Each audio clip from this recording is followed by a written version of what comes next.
गलियां की गलियां हो घूम मनी हरवा हो के नाली है ना। हमरे का सोने कहिया हो के नाली है ना।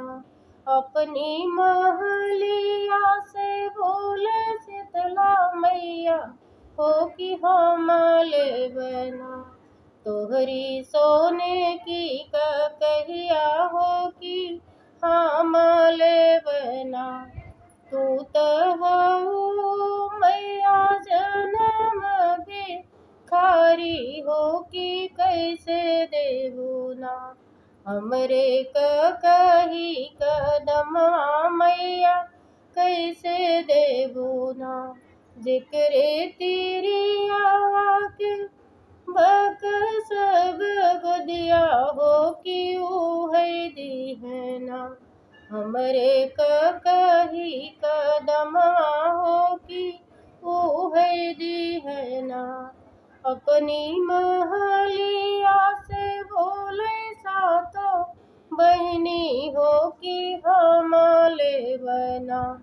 तोहरी सोने की कहिया हो कि हम ले बना।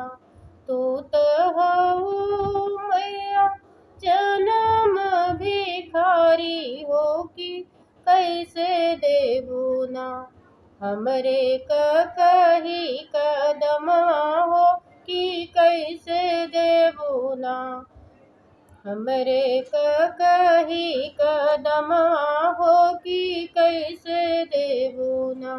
जिक्रे तेरी आवा के दे बैला लनवा हो कि है दी है ना। हमरे कही कदमवा हो कि है दी है ना। हमरे महलिया मैया दे तू ललनवा हो कि लेना ले तू ना। हमारी सोने की कहिया मैया लेना ले तू ना।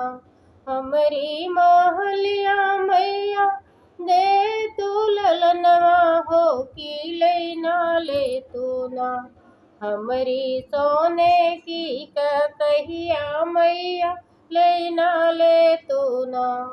जय माता।